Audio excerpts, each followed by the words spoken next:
ao Islão desde finais dos anos 90.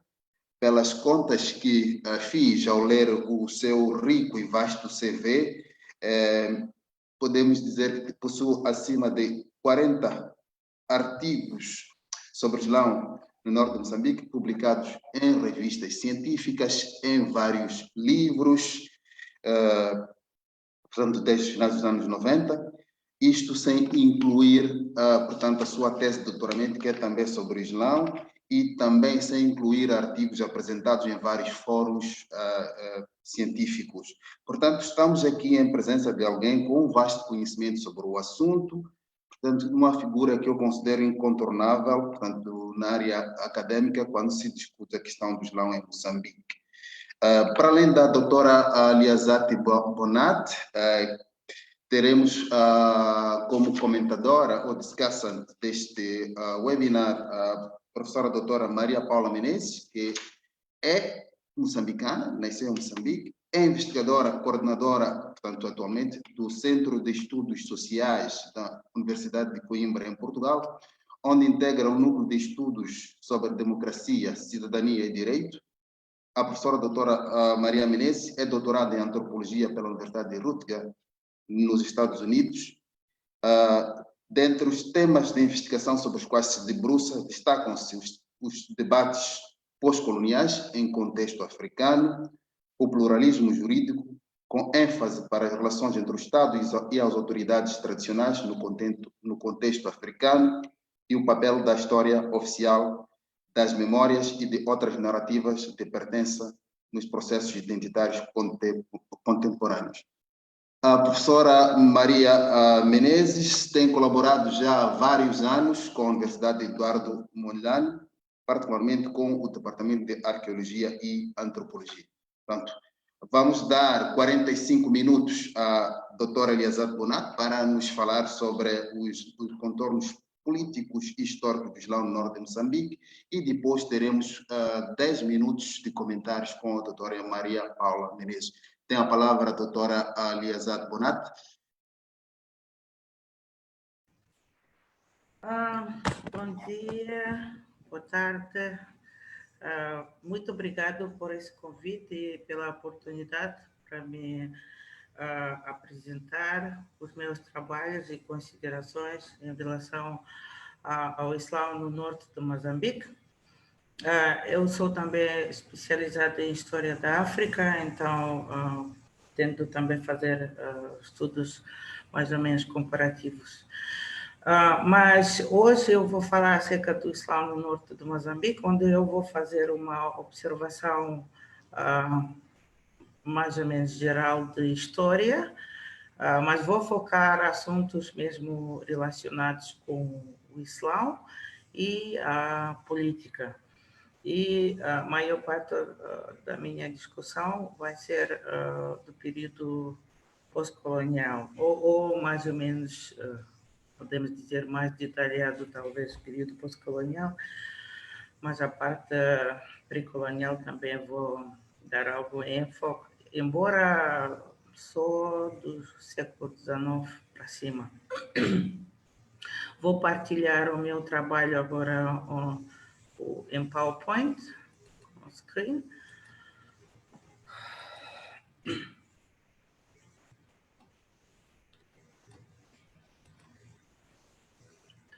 Um momento só.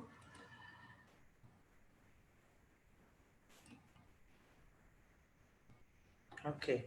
Então, Islão no norte de Moçambique, os contornos históricos e políticos. Antes de entrarmos na parte histórica e política, nós temos que definir o que é o Islão. Portanto, por causa de muitos e diversas interpretações de Islão e práticas e discursos relacionados com o Islão que existem no mundo, muitos acadêmicos consideram que o conceito de Islão não pode ser abordado da mesma maneira, por exemplo, como o cristianismo ou outras religiões.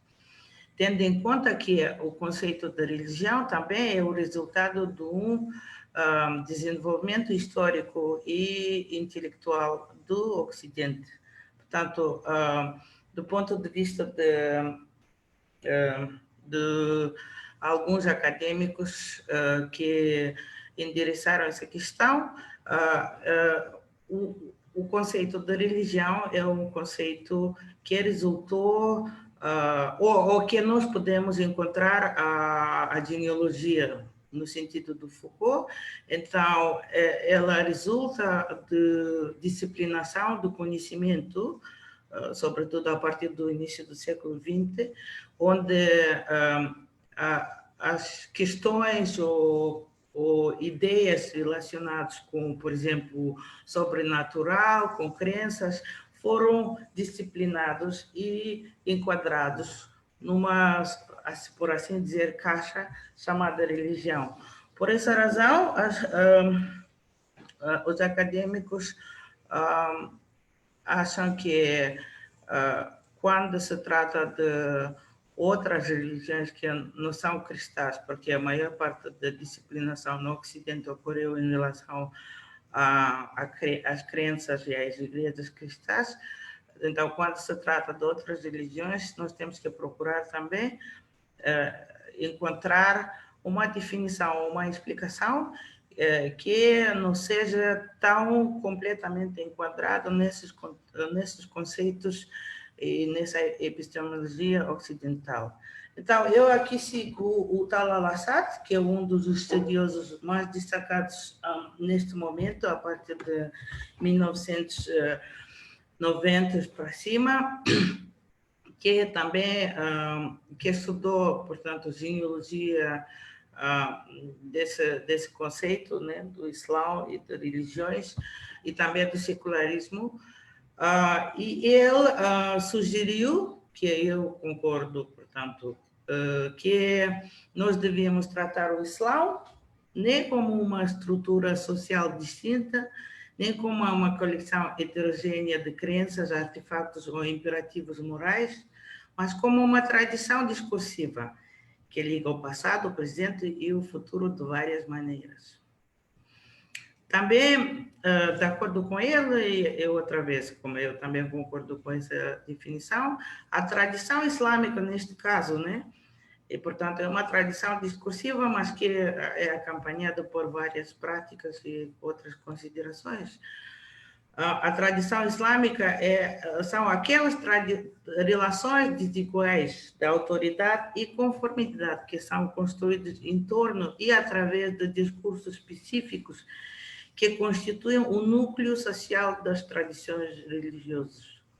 O núcleo social da tradição islâmica é o discurso sobre o conhecimento correto do Islã, que também é definido como ortodoxia. E as diferenças entre os muçulmanos são combatidas com base no conceito de um Islã ortodoxo. Portanto, porque também outra característica do Islã é que ela, como não tem uma autoridade bem definida, como no caso, por exemplo, se compararmos com o catolicismo, então existem várias pessoas que podem... Também outra coisa, o xiismo, nesse caso eu estou a falar mais do sunismo, porque no xiismo a autoridade é mais definida do que no sunismo, né?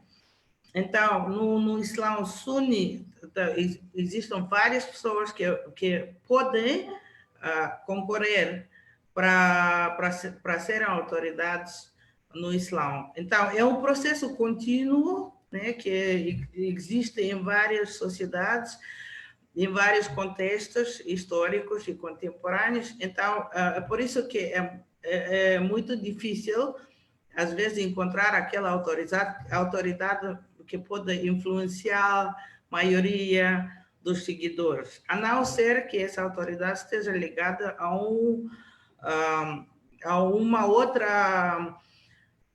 outro poder, por exemplo, em muitos casos, ao poder do Estado, que é esse Estado que apoia, sustenta e legitimiza essa autoridade. Mas, mesmo assim, ela pode não estar legitimizada ou reconhecida por cidadãos ou indivíduos particulares, apesar de estar legitimizado pelo Estado. Porque o Estado, na maioria dos casos, mesmo sendo teológico, né, ela tem, no mundo contemporâneo, qualidades seculares, laicos. Então, ela não é completamente correspondente àquela expectativa ou ideal islâmico do Estado. Por essa razão, ela não tem completa legitimidade perante os olhos de todos os muçulmanos, só de alguns, né? Então, a ortodoxia, na visão da Assad, não é um mero corpo de opinião, mas é uma relação distinta do poder.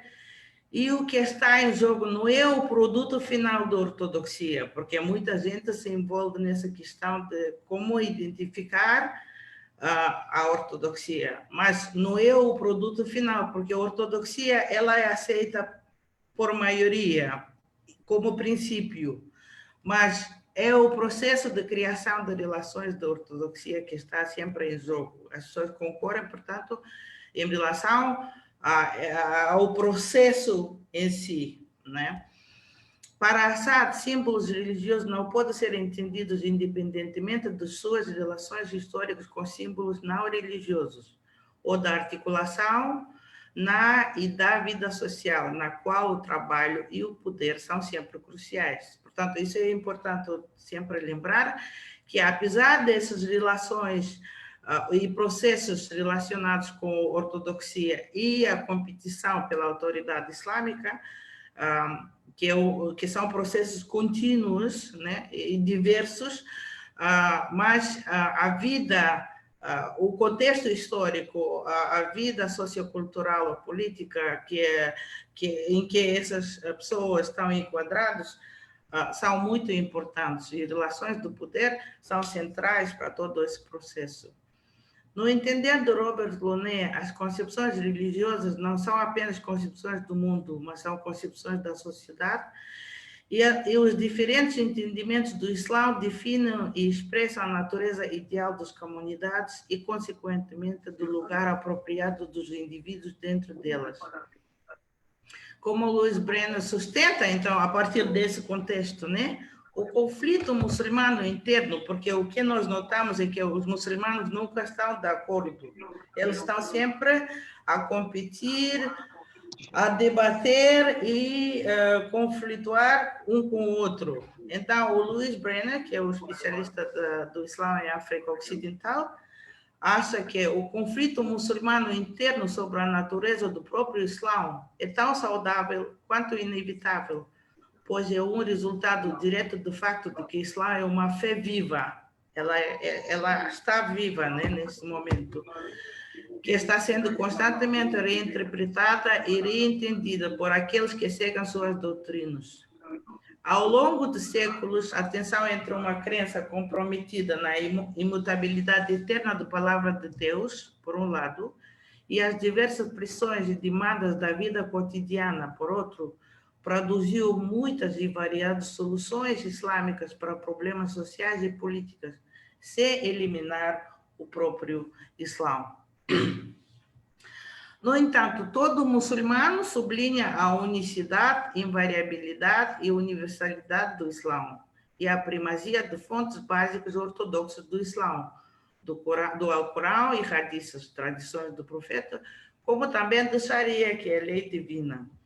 A diversidade de concepções, de discursos e práticas islâmicas resulta dos processos históricos particulares e não de concepções diversas de teologia ou das doutrinas islâmicas no seio, por exemplo, dos sunitas, no caso do Moçambique. Então, quando nós falamos do norte do Moçambique, nós estamos a referir às três províncias do norte do Moçambique, que é Niassa, Cabo Delgado e Nampula, como vê-se aqui. Essas, sobretudo, o Cabo Delgado e Nampula, mas também Niassa por causa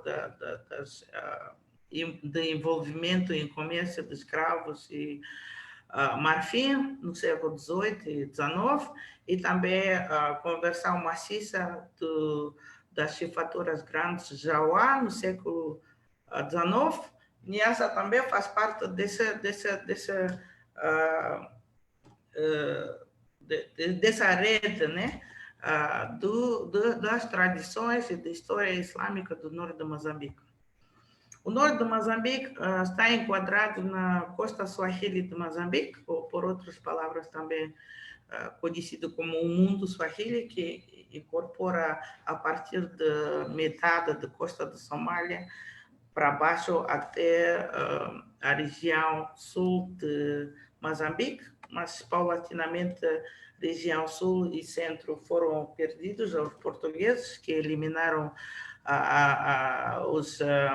as povoações e sultanatos chegados de, por exemplo, de Sofala, de Inhambane e Quelimane, e só ficaram, na sua maioria, do norte, onde esses chegados, depois de sultanatos, entraram no contexto colonial e alguns das famílias reinantes foram enquadrados como régulos no sistema colonial mais tarde. O norte de Moçambique também estava historicamente ligado ao Oceano Índico.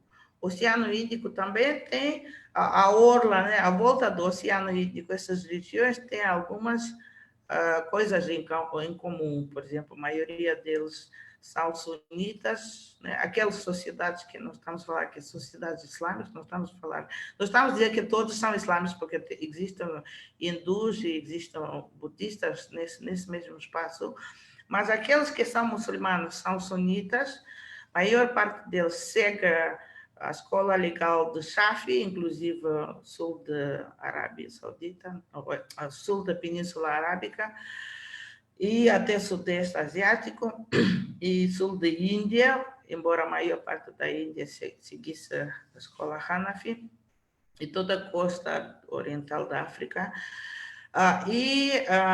Também eles passaram por uma expansão islâmica que vem através do comércio e foi uma islamização paulatina e gradual, que durou muito tempo, foi basicamente por vias pacíficas.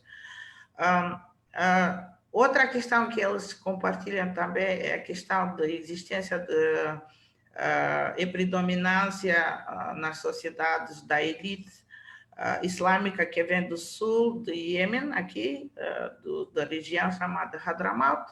Portanto, existe a diáspora Hadrami em todas essas regiões, que são descendentes da casa do profeta Muhammad, portanto, os Sharifs, e que se engajavam em navegação, comércio e expansão do Islã. Portanto, enquadravam em si essas três qualidades ao longo de séculos e existem ao longo da orla marítima do Oceano Índico.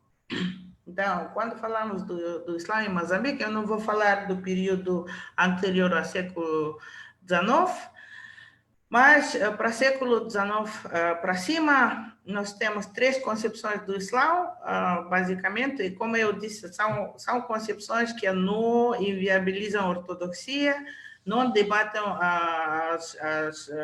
as fontes básicas do Islã, mas são produtos de processos históricos que a norte de Moçambique passou nesse período, a partir do século XIX até agora. Primeiro, é chamado Islã tradicional africano. É uma definição colonial. Ela é orientalista e racista. Ela pressupõe que o moçambicano não é capaz de entender profundamente o Islã ou adoptar o Islã conscientemente, né? Com consciência. Mas quando se trata dessa definição, ela pode ser considerada como uma camada histórica de mudanças nas concepções do Islã antes da colonização da região, em 1895 até 1913, após a Conferência de Berlim, né? Segunda concepção é o sufismo, que é a parte esotérico e místico do Islã das confrarias, ou ordem sufis, tariqa em árabe, conhecido como Dikiri ou Tikiri, no norte de Moçambique, cuja chegada coincidiu com a implantação do colonialismo no início do século XX. E a terceira concepção é o salafismo, é uma concepção modernista do Islã, que chegou para Moçambique a partir dos anos 1950. Essa concepção está relacionada com a conquista e colonização sobretudo do Médio Oriente, pelos europeus. E ela surgiu como uma resposta à colonização europeia. Não é uma concepção que existiu ao longo de séculos. Ela começou a aparecer a partir de início, quer dizer, últimos anos do século XIX, mas sobretudo no início do século XX, e até agora continua sendo uma das maneiras de abordar o Islã e usar, né, articular o Islã para lidar com problemas sociais, econômicos e políticos nessas sociedades. Mas ela surgiu como resposta à colonização europeia. Por isso ela, às vezes, aparece como uma concepção apologética do Islã.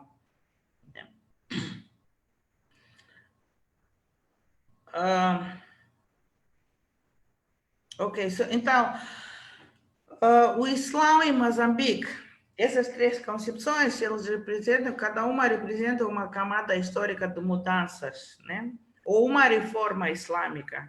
Cada nova concepção leva ao estabelecimento de um novo centro do Islã, que relega para um plano marginal as concepções anteriores. Todavia, isto não significa que as concepções anteriores tenham desaparecido por completo, pelo contrário, elas persistem no panorama moçambicano, constituindo uma ameaça ou desafio para as novas concepções.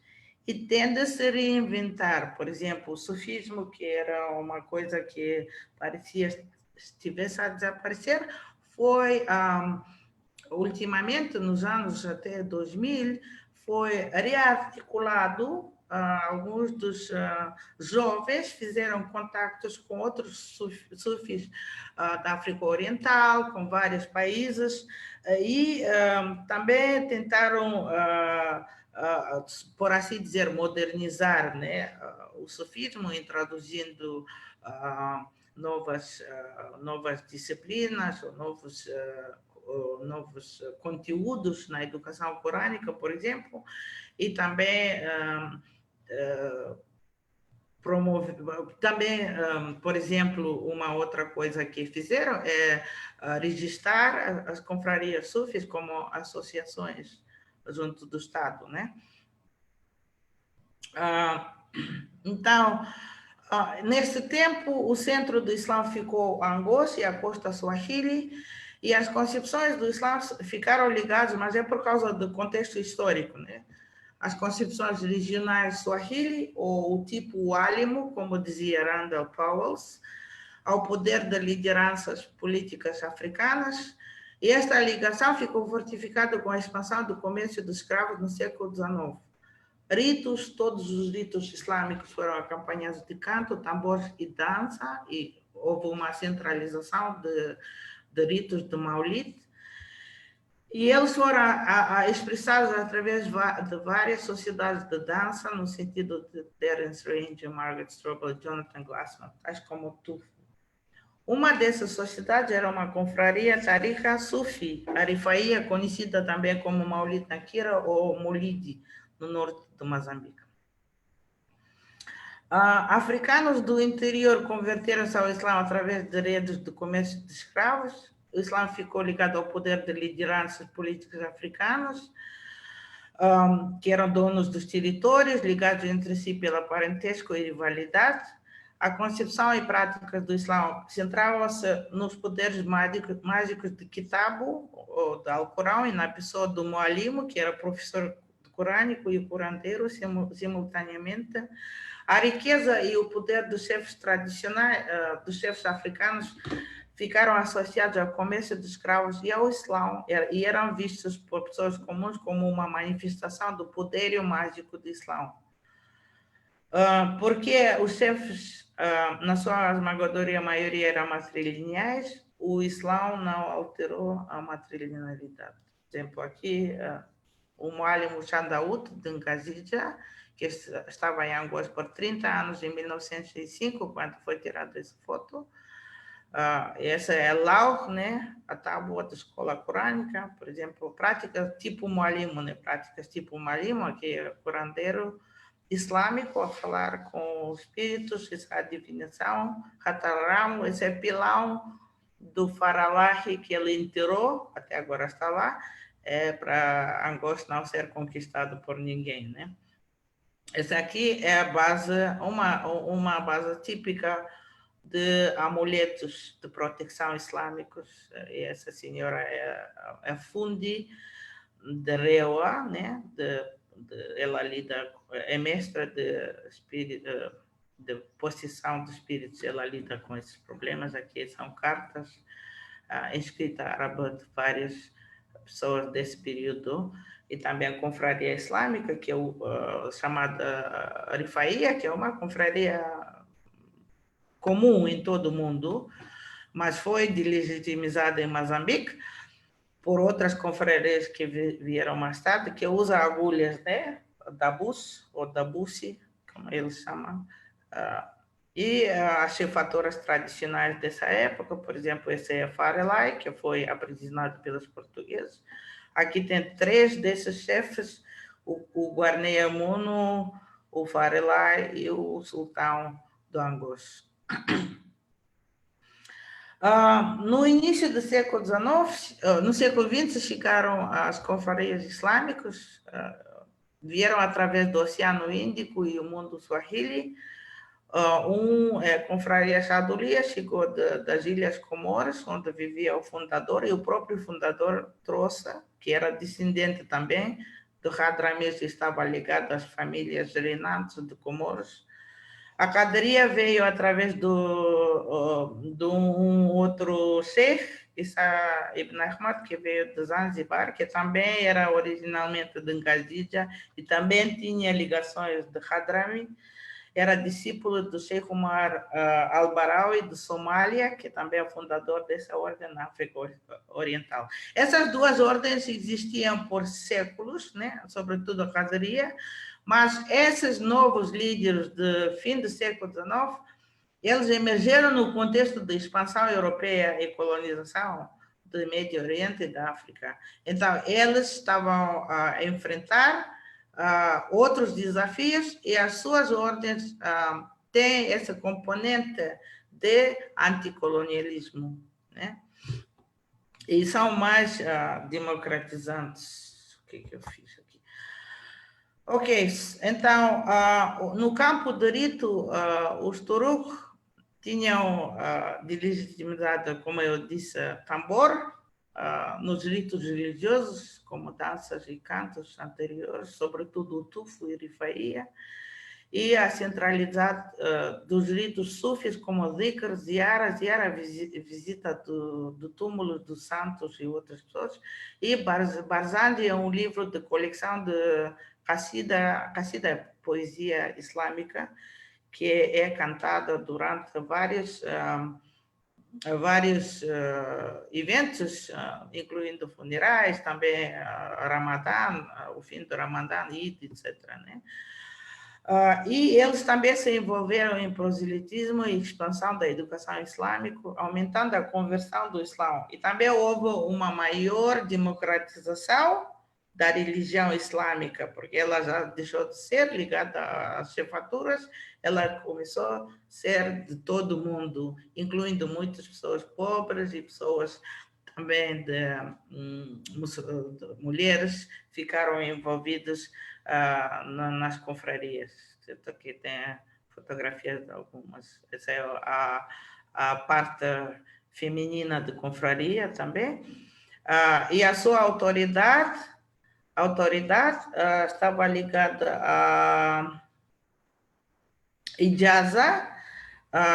Primeiro, as confrarias em Moçambique, como em todo lado, estão ligados a uma rede de transmissão, chamada Silsila ou Isnat, é uma rede, e eles atuam a partir de diploma, porque tem que receber um diploma de uma autoridade maior de confraria.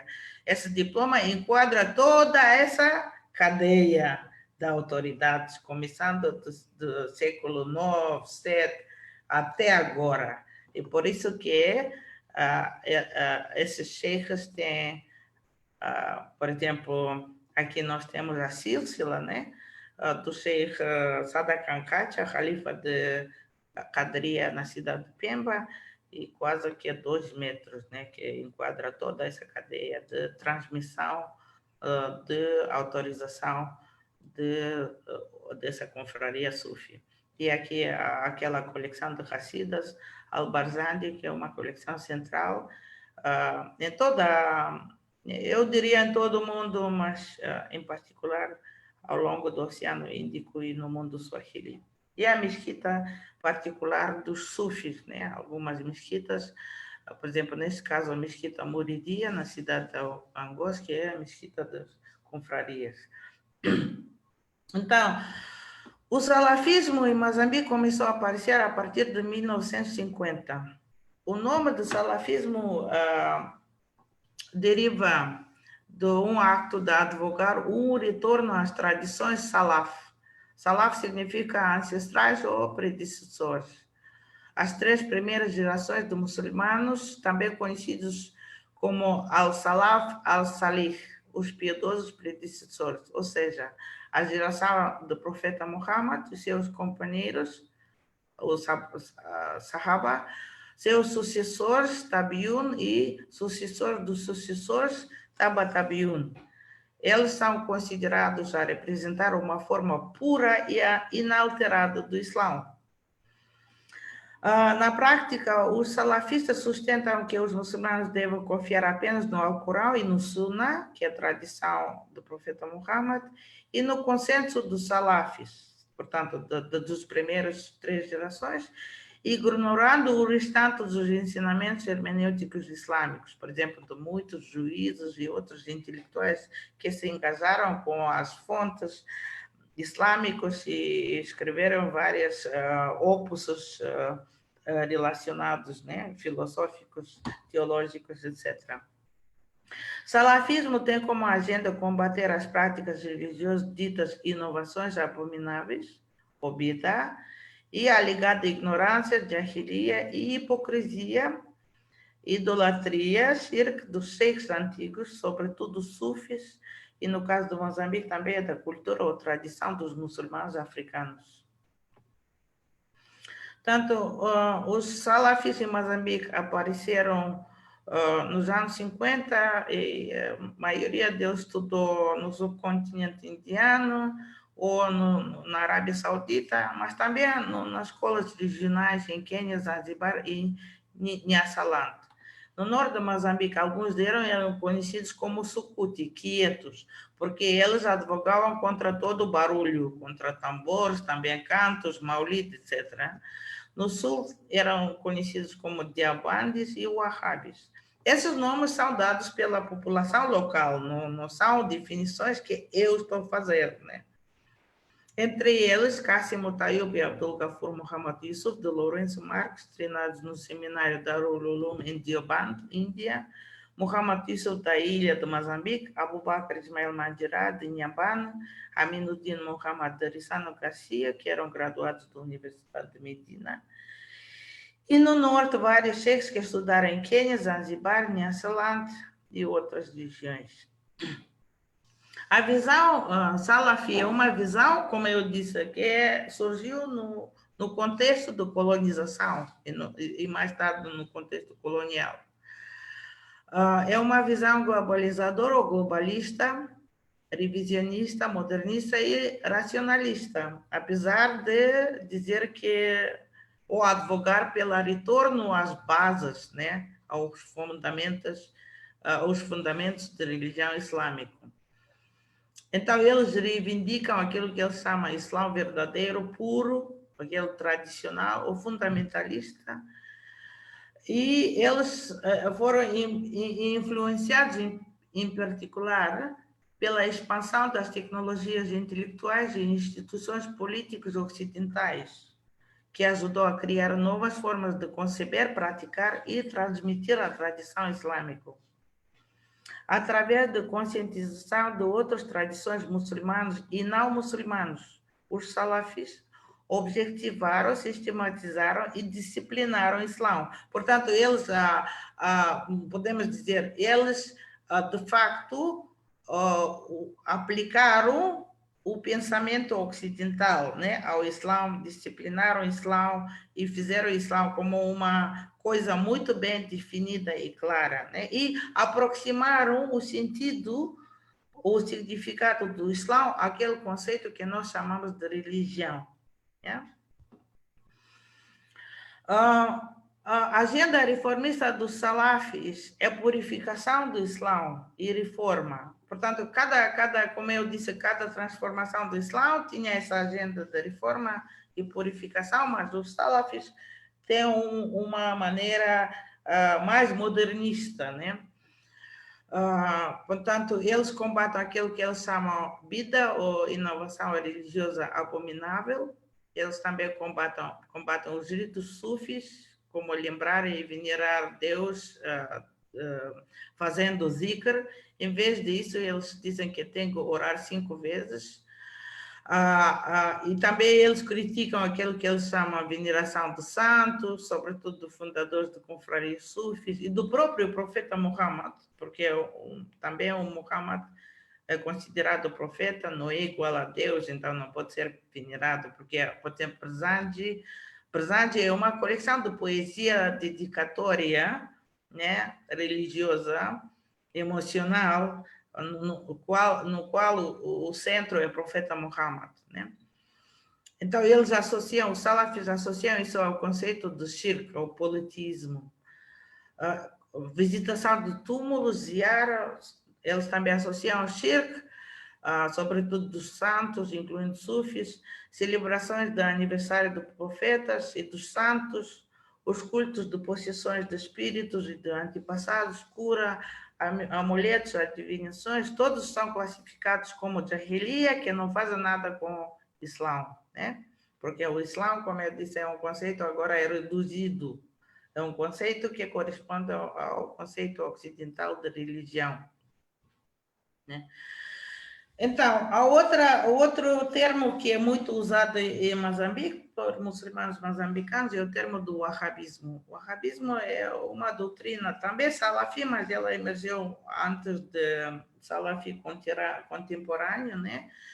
E ela está relacionada com o fundador do movimento wahhabi, Muhammad ibn Abdul Wahhab, da Arábia Saudita, que ele, de facto, assinala, porque ele escreveu vários livros, mas também manifesto, e ele assinala essas ideias principais, das quais praticamente tem a mesma abordagem como outros salafis. Por exemplo, o tawhid, monoteísmo, o tawassul, intercessão relacionada com condenação do shirk, politismo, Ziyarat al-Qubur, condenação de visitação de sepulturas, relacionado com a chamada manifestação do munáfico, portanto, podem aparecer como muçulmanos, mas são hipócritas, né? Munáfico significa hipócrita. Takfir, acusação de descrença mesmo dos muçulmanos nominais, porque antes era muito difícil acusar os muçulmanos de takfir. Quer dizer, acontecia, mas não estava tão definido como desta vez. Vida, inovação abominável e ijtihad e taqlid, que era a imitação dos jurídicos originais, que, do ponto de vista deles, de Abdul Wahhab e também dos salafis, estagnou o Islã, porque se os muçulmanos continuassem com a abertura, né, livre, interpretação das fontes, através da jihad, as sociedades islâmicas haviam de ser muito mais avançadas, não haviam de ser colonizados por cristãos europeus, por exemplo, né, do ponto de vista deles. Mas também podia ser muito mais avançado do que qualquer outra sociedade se essa abertura do jihad, da aplicação da razão humana, né, em relação às bases do Islã, continuasse. Mas taqlid significa imitação, então, em vez dessa abertura, essa continuação, os muçulmanos se engajaram na imitação daqueles que já fizeram esse trabalho, essa interpretação antes, estagnaram-se assim. Então, os wahhabis exigem dos muçulmanos a total e literal adesão ao Corão e Hadith. Então, os conflitos entre os sufis e salafis eram muito violentos em Moçambique, sobretudo no norte do país. O poder colonial aproveitou-se disso e decidiu apoiar os sufis contra os salafis, porque a guerra de libertação estava acontecendo no norte, onde a maioria dos muçulmanos eram sufis. Durante os últimos anos do período colonial, os muçulmanos do norte de Moçambique apoiaram os movimentos de independência, especialmente a MANU, em Lindi, Mtwara e Zanzibar, e posteriormente a Frelimo. E esse apoio incluía os régulos muçulmanos, os piauena, mulheres régulos ou acompanhantes régulos, né? As mulheres jovens e mulheres que tornaram-se soldados de guerrilha em Mocimba da Praia e Niassa, por exemplo. É um dos exemplos, aqui eu vou dar, que é Abdul Kamal Megama, que era régulo de Chiuri, em Cabo Delgado, e também era califa de Confraria Caderia. Ele foi sadisticamente torturado e morto pela PIDE na prisão da Fortaleza de Ibu. A maioria desses muçulmanos eram sufis e estavam sob a influência dos muçulmanos de Tanganyika e mais tarde da Tanzânia, que apoiaram a independência daquele país e do partido TANU, Tanganyika African National Union. Né? Mas após a independência, os muçulmanos não foram mais inscritos na grande narrativa da luta de libertação de Moçambique por duas razões. Primeiro, eles não eram alfabetizados em língua portuguesa, porque existiam as escolas missionárias católicas, em contraste, por exemplo, com os macondes, que na maioria foram, né, produtos da escola de missão, e por isso eles não podiam assumir cargos depois da independência. Segundo eles, existiram a política antirreligiosa da Frelimo de 1977-1982 e foram punidos por isso, por exemplo, excluídos de grande narrativa da Guerra de Libertação e também enviados para lutar contra a Renamo nos anos 1980, onde muitos morreram. A Frelimo teve, apesar de ser um partido de esquerda, em princípio, né, pelo menos no tempo da libertação e independência, e quase marxista a partir de 1977, ela é um paradoxo em comparação a muitos países do mundo, porque apesar de ser, não só porque é um Estado laico e secular, ou partido ligado ao Estado laico e secular, mas também por ser de esquerda, ter essa ligação e união com os salafis, né? Isso começou em 1976, quando o governo proibiu todas as associações. Isso afetou os muçulmanos, porque a maioria deles estava em associações. Então, o grupo Salafi, liderado por Abu Bakr Ismail Mandirá, se reuniu na Mesquita Anuaril em 78 para discutir como lidar com esse problema, né? Eles não convidaram os sufis e outros, por exemplo, associações afro-maometanas, como orianos e indianos, e também viram provavelmente uma oportunidade para cortejar a Frelimo e também acabar com os seus rivais, que eram do norte, né, na sua maioria, e eram os sufis. Em 1981, a Frelimo decidiu reconsiderar a sua posição em relação ao Islã e criar um órgão muçulmano nacional. Isso pode ser influenciado por religião, porque aconteceu a mesma coisa na África Oriental, nos países onde também o partido era o único que governava nessa altura, mas todos eles abriram criaram um órgão muçulmano nacional, nomeadamente em Quênia, Tanzânia, Uganda e Malawi. O François Constantin disse que o lançamento dos Conselhos Supremos Islâmicos nos países da África Oriental abriu novos horizontes para muçulmanos se integraram a uma comunidade muçulmana universal, né? Além de simbolizar a extensão do controle político sobre os crentes em um estado de partido único. No entanto, a influência de uma organização internacional, uma ONG islâmica baseada na Arábia Saudita, a Liga Mundial Muçulmana, pode ter sido um fator crucial. A Frelimo também acreditava que os muçulmanos do norte estavam canalizando o seu descontentamento outros países muçulmanos que estavam a apoiar a Renamo.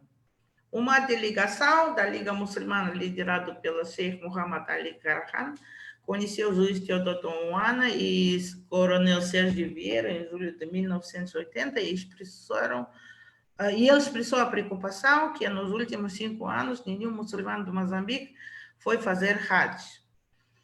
Em março de 1981, uma segunda delegação chefiada pelo Sheikh Ibrahim Al-Dabasi encontrou membros do governo do Moçambique com as mesmas preocupações que foram repetidas em uma carta escrita a Samora Machel em agosto de 1983 pela Dr. Momoniat, diretor regional do Gabinete de Ligação na África Austral da Liga Muçulmana Mundial.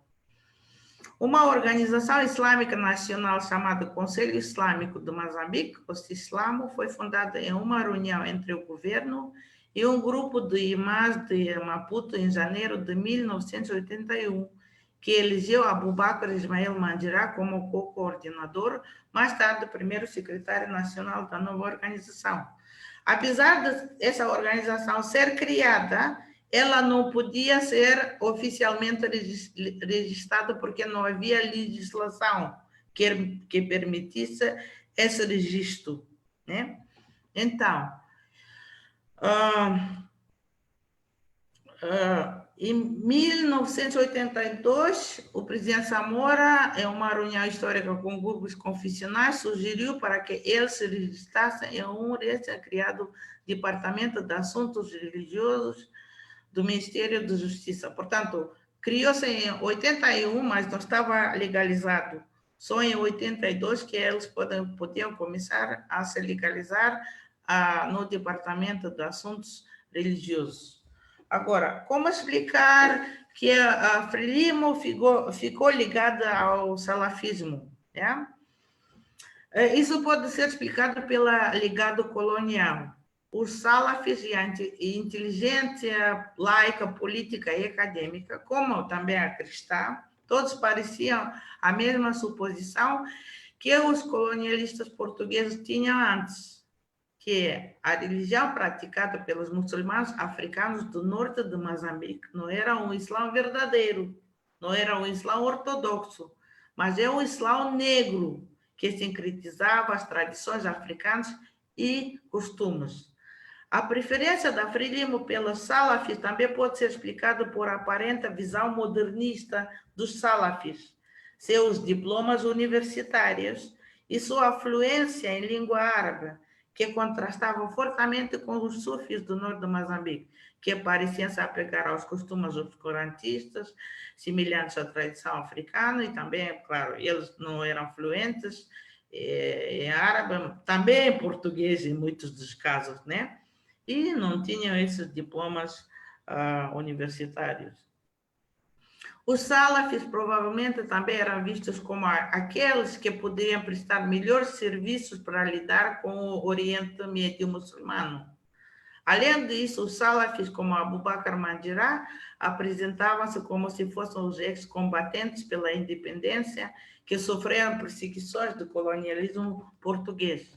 O papel dos muçulmanos africanos moçambicanos do norte na Guerra de Independência foi subestimado e eles foram retratados como colaboradores e servos do antigo regime colonial. Como os muçulmanos do norte não faziam parte do Islã, exceto 2 sheiks que viviam em Maputo, a sua criação assinalou uma vitória definitiva dos salafis do sul em sua luta histórica contra a liderança africana do norte de Moçambique. A liderança muçulmana milenar, com muitos séculos, baseada em confrarias sufis a partir do século XX. Depois da autorização de registrar, né, em 1982, alguns meses passaram e o Conselho só registrou em março de 1983. Mas entre as pessoas que participaram na primeira reunião de 81, havia aqueles que não concordavam com a postura dos salafis. Eles criaram uma outra organização islâmica nacional chamada Congresso Islâmico do Moçambique Suni, que aglomerou as associações antigas e confrarias sufis.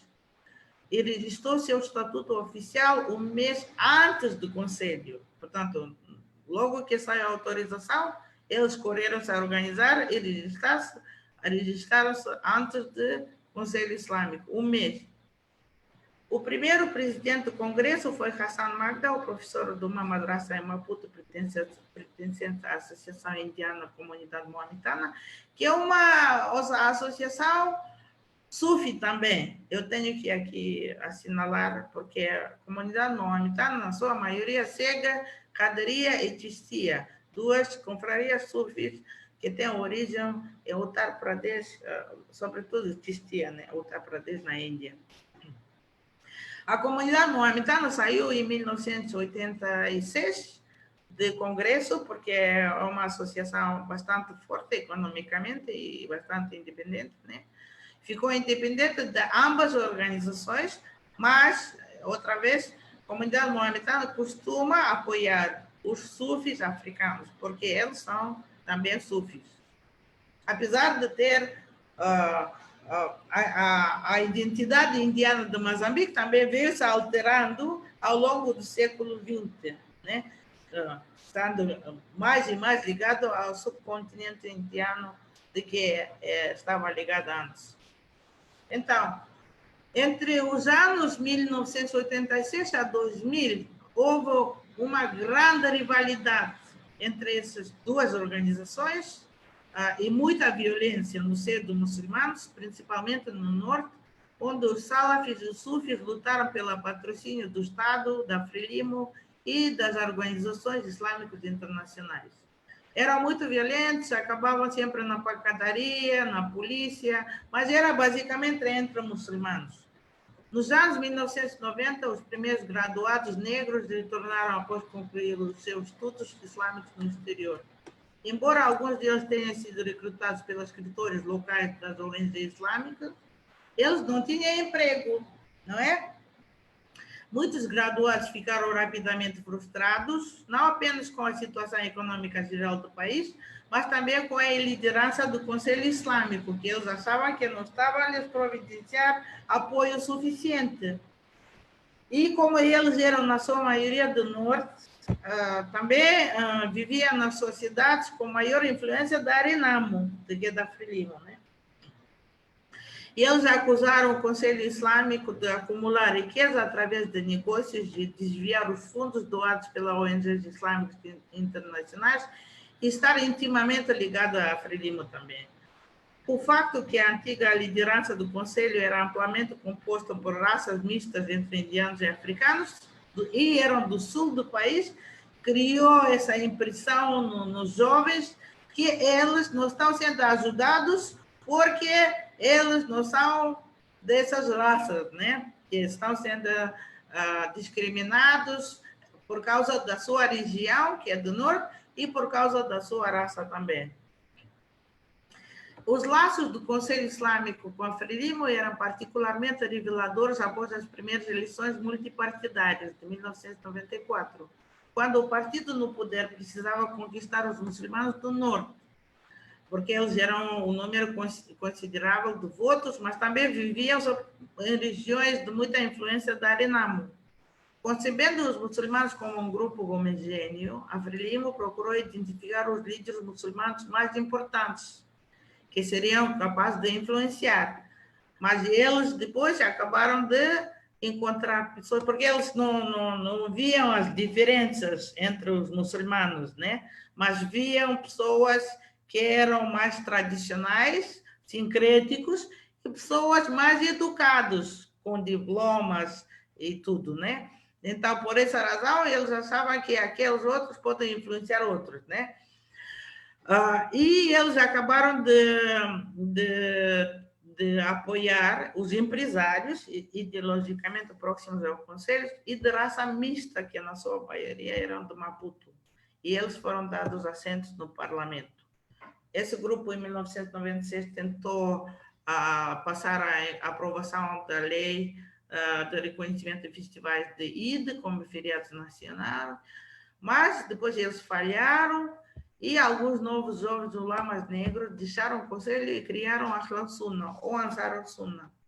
Em 2007, essa organização ainda não tinha conseguido se registrar oficialmente ou ter acesso ao financiamento islâmico internacional, mas os seus membros eram bastante fortes e tinham constituído numerosas mesquitas e madraças com fundos privados que eles colecionaram na população mesmo, especialmente na província de Nampula. Mas em Cabo Delgado, alguns membros da Clausuna ficaram próximos do conselho.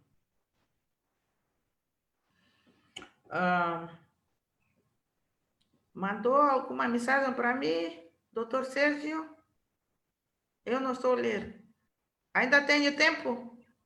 Vamos dar mais uns 5 minutos. Ok. Então, o que nós vimos é que as salafis podem adaptar-se aos contextos em que vivem.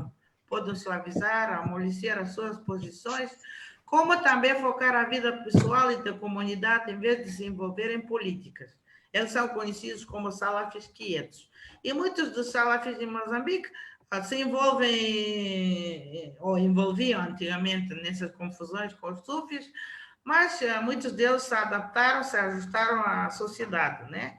E estão a ocupar cargos de relevância, por exemplo, no nosso país. Então, o islamismo é diferente do Islão. Islamismo é uma corrente de salafismo que acredita na busca de uma ordem política islâmica definida em termos de método salafi, mas aceita que a violência pode ser uma parte necessária disso, mas sob condições muito específicas. Essa abordagem do salafismo se desenvolveu na Arábia Saudita a partir da década de 1960, quando vários intelectuais e estudiosos associados à Irmandade Muçulmana do Egito, que nesta altura foram amplamente perseguidos, e por isso que foram à Arábia Saudita, principalmente os seguidores de Said Qutb, que chegaram à Arábia Saudita e começaram a ensinar nas universidades sauditas. Portanto, a visão dos islamistas salafis pode ser considerada como uma fusão de teologia wahhabi e o método de ativismo de Ikhwan al-Muslimin. Essa corrente tornou-se influente entre um pequeno, mais dedicado grupo de estudiosos e futuros ativistas que estudaram no Reino Saudita. O seu posicionamento, no entanto, contrastava fortemente com os religiosos sauditos próprios, e, de facto, eles também são contra o poder saudita, eles são contra muitos governos muçulmanos no mundo, mas incluindo o próprio governo saudita. Depois tem outra tendência, que é o islamismo radical, que também vem dessa strip de islamismo e salafismo, mas é um movimento político radical caracterizado por uma visão da ordem política islâmica que rejeita a legitimidade do Estado-nação moderno, soberano e territorialmente definido, e procura estabelecer uma política pan-islâmica. Desligar o microfone.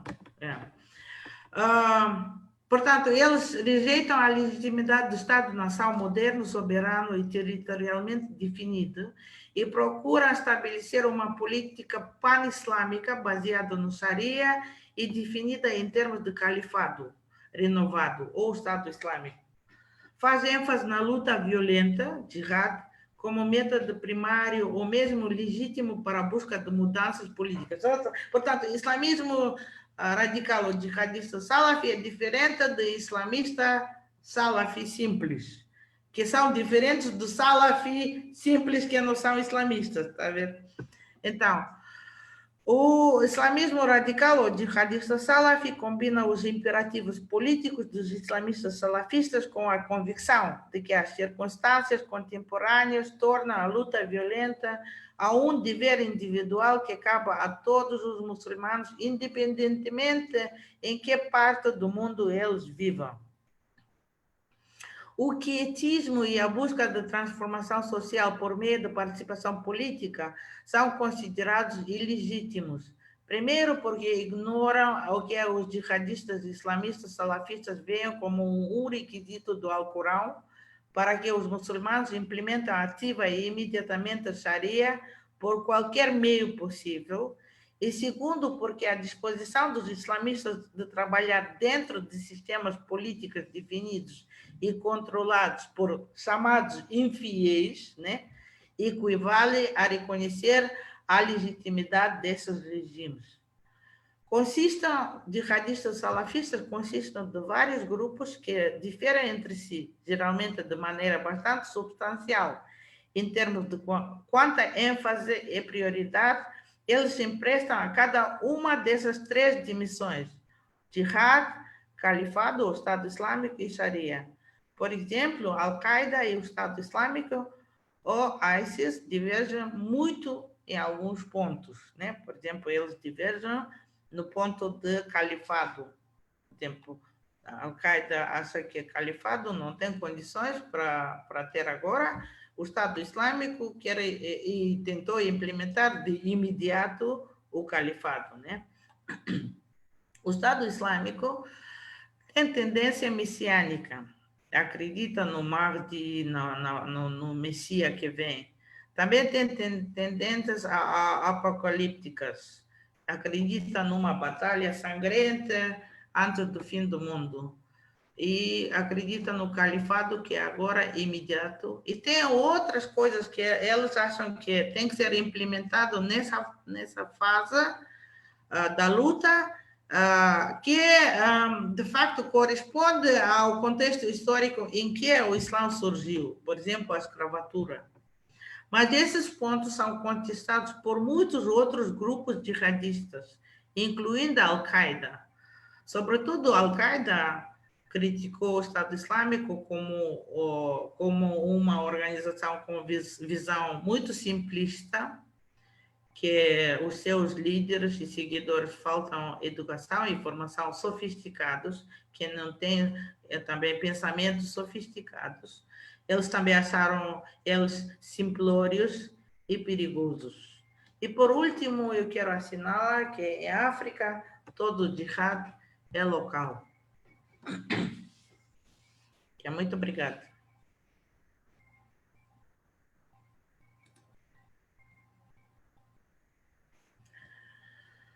Ok.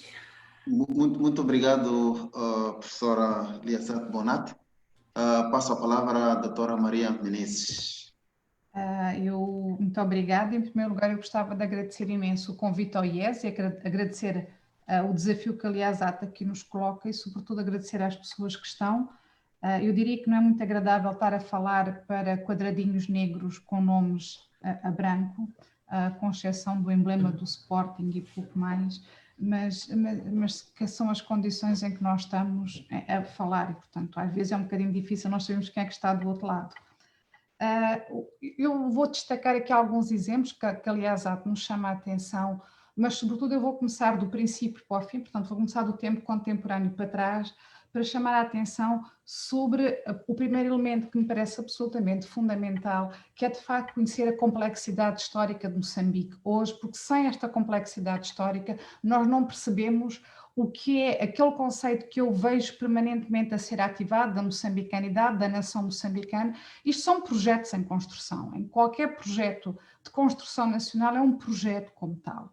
São projetos com relações violentas no seu interior, portanto todos nós que estudamos a história da construção nacionalista europeia sabemos que foi um processo violento e que ele próprio não está resolvido, tal como o nosso não está resolvido, o que me leva exatamente ao segundo problema, que aliás trata de uma forma muito elegante, mas que eu creio que para mim é uma questão política central, que é uma herança de um Estado, e Mondlane diz isso numa das suas mais recentes, das últimas entrevistas que dá, em que ele diz: podemos não herdar nada de Portugal, mas vamos herdar o Estado. E o Estado que se herda de Portugal é um Estado colonial, é um Estado de matriz colonial que é imposto em Moçambique sobre outras realidades políticas. É este Estado que dá sentido a este aglomerado, como aliás há de chamar aqui a atenção, de culturas políticas que é o Moçambique total de hoje, mas isto obriga-nos a pensar sobre quem é que se sente representado ou ausente deste imaginário nacional do que é o Moçambique. E há aqui, de facto, que pensar entre o que é o projeto nacionalista produzido por um determinado partido político, que de certa forma o Partido Frelimo vai herdar toda uma discussão, vai tornar sua a discussão do movimento Frelimo e dizer que isto é a história nacionalista. O movimento Frelimo é muito diferente do Partido Frelimo, nós temos de fazer esta separação com grande clareza, que há uma frente que tem várias opções políticas e religiosas, porque elas também são religiosas, e que de repente vão, com o andar da luta, sendo silenciadas em nome da luta, mas quando a luta acaba, nós acabamos por assumir muitas vezes que o grande objetivo de Moçambique era a independência tucur, sem grandes objetivos outros políticos. E, portanto, falámos da luta pela terra, da luta pela emancipação da mulher, mas ficou em cima da mesa uma grande questão, que era a questão religiosa, que foi uma das grandes ausentes, como a Liazat aqui mostra muito bem. E isto leva-me imediatamente a uma terceira questão, que é a questão deste Estado moderno, que é de matriz muito inspirado no que acontecia na Europa Ocidental, é um Estado supostamente laico, mas é um laicismo soft, porque é um laicismo que está assente nas suas estruturas todas, na herança da luta pelo laicismo em relação ao cristianismo na Europa. E, portanto, as outras componentes de interpretação de Estado, e aqui temos de chegar todos à primeira, como é que se chama, à primeira grande conclusão, que o Estado, aquilo que nós hoje chamamos o Estado, é um projeto moderno, um moderno Estado-nação. Houve outros projetos de Estado, por exemplo, as questões da cidade-Estado em Moçambique não são muitas vezes tocadas como um projeto político em si próprio, com opções, com organizações, etc. E isto leva, por exemplo, a chamar a atenção que Angola cai em 1911, creio eu. Em 1911, a gente muitas vezes é chamada a pensar que houve 500 anos de colonialismo. Nós estamos a falar que uma das últimas cidades de Estado cai perante Portugal há cerca de 100 anos. Portanto, isto obriga-nos a reposicionarmos aqui historicamente.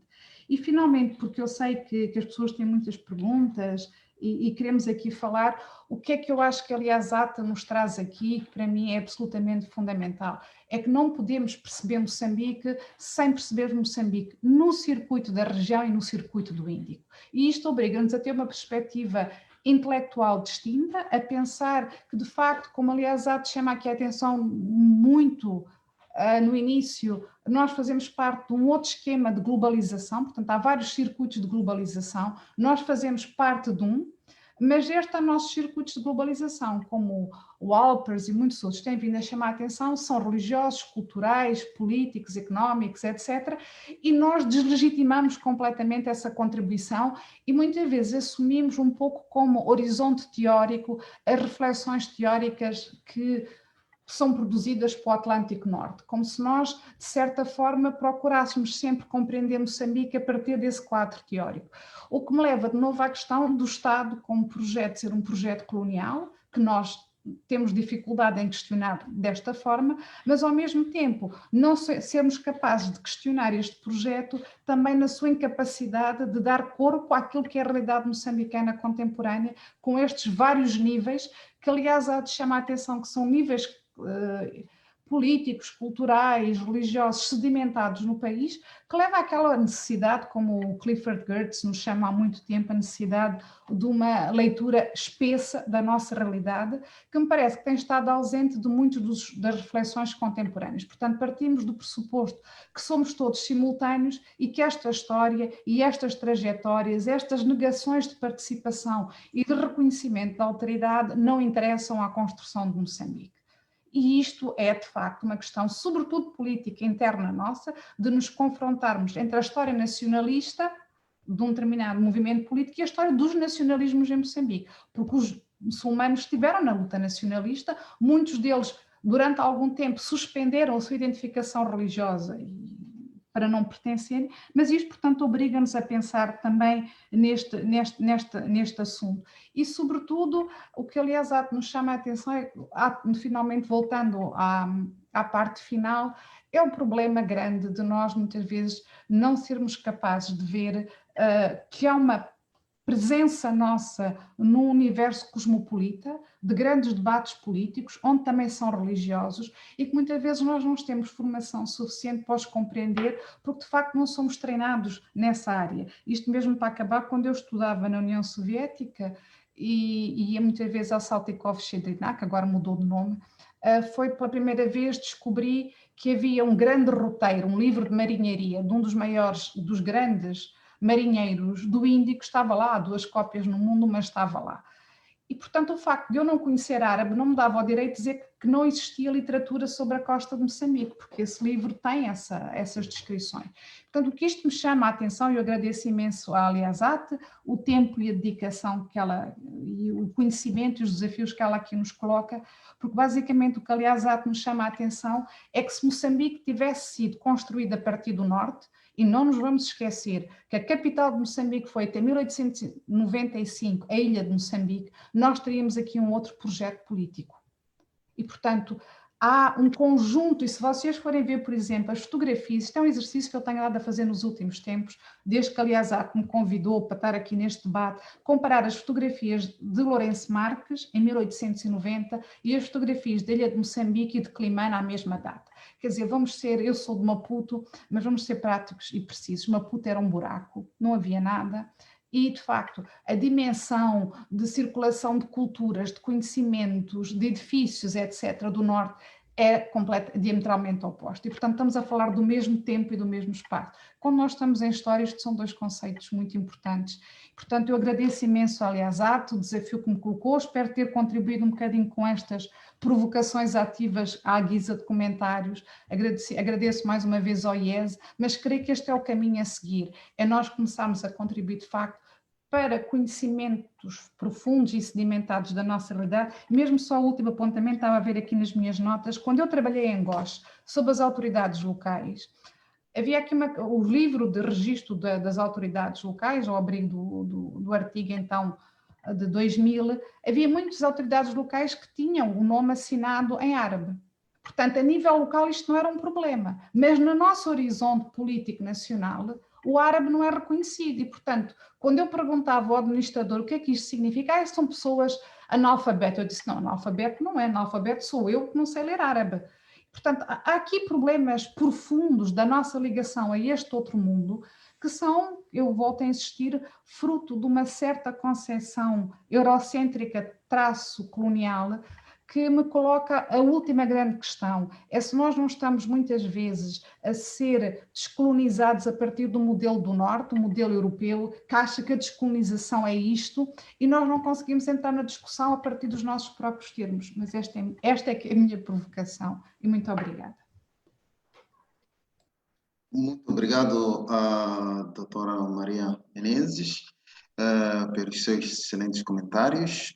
Antes de passar a palavra à doutora Aliazate Bonatti e também às pessoas que estão a assistir, queria também agradecer à doutora Aliazate Bonatti pela sua excelente apresentação, uma verdadeira aula sobre o Islão em Moçambique. Penso que muitos conceitos que andam confusos, que andavam confusos, ficaram esclarecidos com esta apresentação. É pena que não temos muito tempo para estar a discutir sobre muitos conceitos, mas penso que ficou o essencial. Agora, não sei se a doutora Aliazate Bonatti queria dizer alguma coisa em torno dos comentários da doutora Maria Menezes. Bom, eu agradeço muito, é uma análise muito profunda e muito importante também.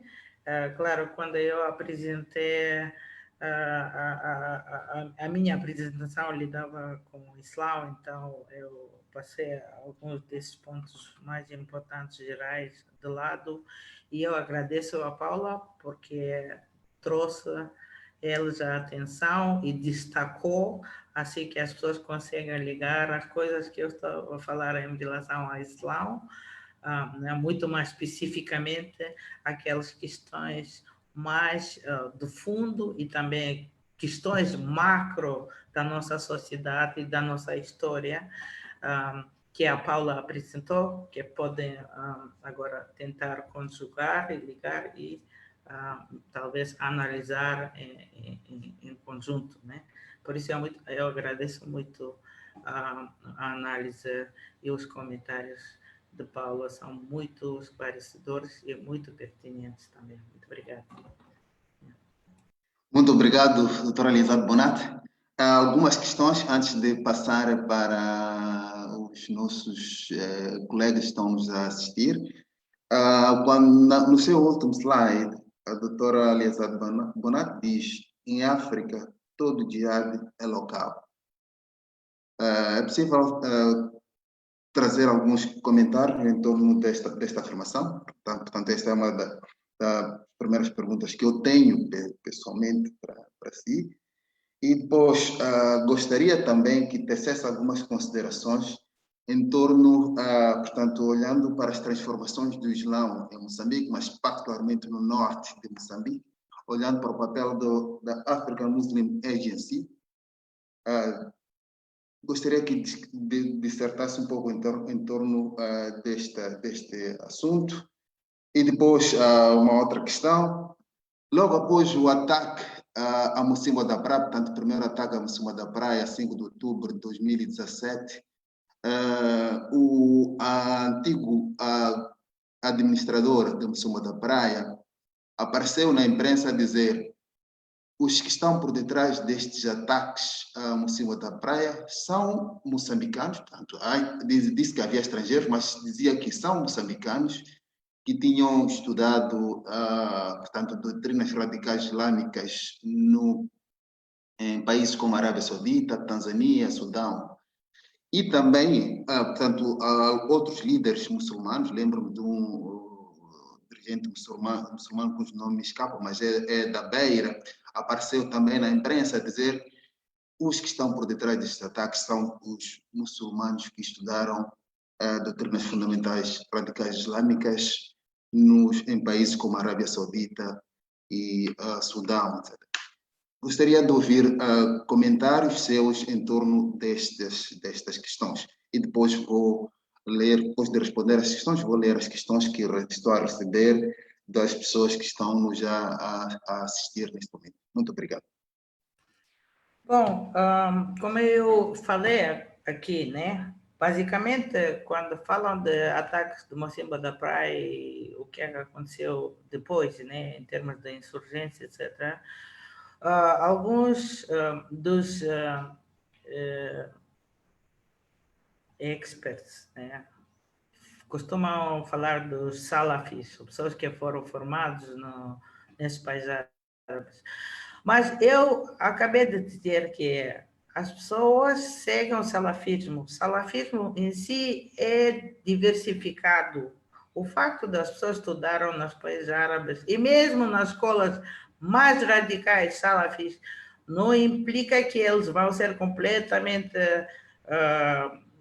sofrer uma lavagem cerebral completa ao voltar, porque muitos deles voltam. Primeiro, eles podem estudar e serem muito críticos, nós não sabemos. Isso é caso a caso, né? Podem não aceitar o que estão aprendendo, mas eles podem achar que é útil estar lá, porque estão a aprender também as fontes islâmicas com muito cuidado, a língua árabe clássica, a língua moderna, muito teologia, né? Então, eles estão a aprender muita coisa. Essa parte do salafismo é apenas uma parte dessa formação, né? Mas, como eu disse, muitos salafistas, quando foram expulsos do Egito, foram parar nas universidades da Arábia Saudita e acabaram de influenciar, e o próprio Arábia Saudita também tem essa questão do wahhabismo, né? Então, tem essas influências e tendências, mas isso não significa, e eu acabei de dizer, que tem salafistas que se ajustam, se adaptam, também podem só aproveitar a oportunidade de estudar, voltar, e não seguir essa rede de pensamento, né? Podem outros que podem seguir, mas serão mais, digamos, conservadoras na sua atitude, na vida pessoal, familiar, ou mesmo na postura, né? e outros que nunca vão se envolver em nada, procuram se encaixar melhor na sociedade e trabalhar, ajustar-se, né, aceitar aquela realidade e adaptar-se a isso. Em Moçambique, nós temos muitos chamados salafis, que inicialmente eram muito mais agressivos, porque estavam envolvidos nessas lutas nas mesquitas, né, entre os muçulmanos, etc. E também escreviam muitos panfletos e livros que eram de caráter muito assim agressivo. Mas eles vieram com o tempo ser mais como é que é, pacíficos, mais calmos, né? Também a idade. Outra coisa, os nossos salafis estavam ligados à Frelimo, ao poder. Muitos deles ocupam espaços muito elevados na nossa sociedade, por exemplo, como o Sheikh Abdul Karim Sal, né? que é graduado da Arábia Saudita. Temos o Habibu, né? que é graduado de uma escola, de uma universidade também considerados uma escola salafi em Sudão, né? Temos muita gente que trabalha na diplomacia, que trabalha no ISRI, por exemplo, né? Então, isso não significa, por eles serem salafis ou por eles sendo graduados no exterior, que eles vão seguir determinados modos de pensar. Porque os salafis islamistas e os salafis jihadistas são aqueles que são radicais porque eles acreditam em terrorismo, mas eles têm diversos graus. Há uns que acreditam que pode-se aplicar terrorismo ou jihadismo só em certas circunstâncias, e outros que acreditam que tem que ir com toda a força e não parar, né, perante nada, como, por exemplo, o que faz o Estado Islâmico, né, ISIS. Então, esses grupos, eu acho que, no caso de Moçambique, nós não tínhamos eles até agora, porque se nós tivéssemos, eles haviam de falar muito, porque eles costumam falar muito nas mesquitas, mandar sermões, etc., no rádio, e também talvez podiam fazer algumas ações, mas eles nunca fizeram isso. Por isso eu não acho que o jihadismo extremista ou salafista, islamismo salafista existia, ou individualmente pessoas podiam ter ideias, mas eles não acharam que essas ideias tinham alguma necessidade ou proveito ou aplicação real no contexto moçambicano, né? Por isso eu acho que isso não tinha muito. Então, se acusar as pessoas só porque elas estudaram nos países árabes, isso não significa nada. O que nós precisamos, e eu já disse várias vezes em vários fóruns, que você quer nos mostrar que esses jovens que estão na insurgência seguem as ideias esses de salafistas jihadistas. O que você nos tem que dar é aquilo que a Paula acabou de dizer, é dar a leitura espessa, no sentido de Geertz, né? Leitura espessa. Nós precisamos coisas empíricas, porque já há 3 anos estamos só a fazer teorias, né? Teorias e abstratos. O que nós precisamos é descrição espessa da situação. Description significa dar uma descrição muito pormenorizada, detalhada, empírica, né? Do contexto, dos indivíduos, de cada um deles. Nós não queremos somente nomes deles, nós queremos saber o que eles fizeram, onde eles estudaram, com quem eles lidaram, onde viajaram, como é que foi o percurso de vida deles. Enquanto nós não temos todos esses elementos, tudo isso é uma especulação. Por isso eu acho que não está certo dizer que essas pessoas... pode ser que estudaram, pode ficar influenciados, mas as pessoas de Moçambique que vão estudar, eu só dar uma ideia, geralmente são pessoas, crianças, né, que estão no 7º ano da escola. vão ser levados para esse país com bolsa total, né? Eles primeiro vão acabar escola secundária lá, 2, 3 anos, eles vão estudar porque têm que aprender língua, têm que corresponder equivalências, né, em termos de formação, e só depois vão entrar nas universidades, né? Então, depois das universidades, eles têm várias outras disciplinas, não só religião, etc. E eles não estão lá só ligados a esses grupos, embora dos estudantes, né? Mas o problema aí é que estudantes vêm de todo mundo e com todo tipo de visões, ideias e níveis, né? De radicalização ou outras ideias. Então, eles vão lá nivelando. Então, quando eles graduam-se como estudantes que estudaram muito tempo, etc, etc. Então, alguns podem ficar mais radicais, porque optar por essa leitura, né, da luta, e outros podem completamente desligar-se desse tipo de leituras. Por isso, isso não é automático, porque nós não temos pessoas que voltaram e logo começaram confusão. Essa já é a 4ª geração de pessoas que vão ser formadas na Arábia Saudita. Até agora nós não temos esse problema. Só que uma das exigências dessas pessoas que estudaram nas universidades islâmicas, eles quando voltaram têm que ensinar outros. É por isso que eles procuram construir mesquitas, madrasas, ajudar crianças, etc., né? Porque faz parte da visão deles, religioso, que eles tomam como obrigação.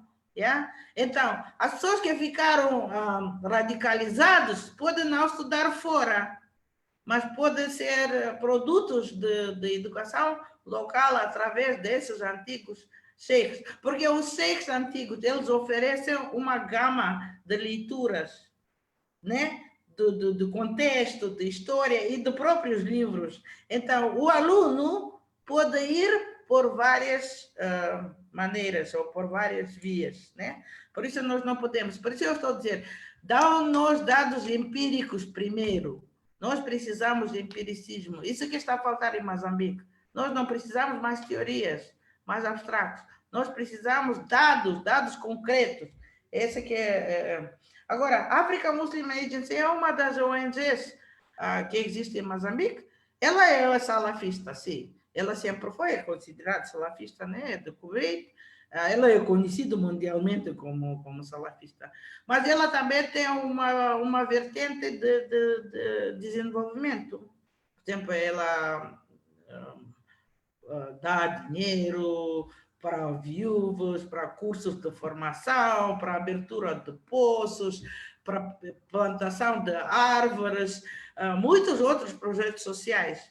Mas é verdade, porque salafismo tem uma componente muito importante chamada dawa. Dawa significa a proselitização do Islã, que eles são obrigados a proselitizar e ensinar pessoas. Então, a África Muslim é uma dessas organizações que tem esse componente, embora eles agora negam, né? Porque tem muitos problemas políticos e sociais também. Mas eles têm esse componente de educar e proselitizar a sua versão, a sua maneira de ver as coisas.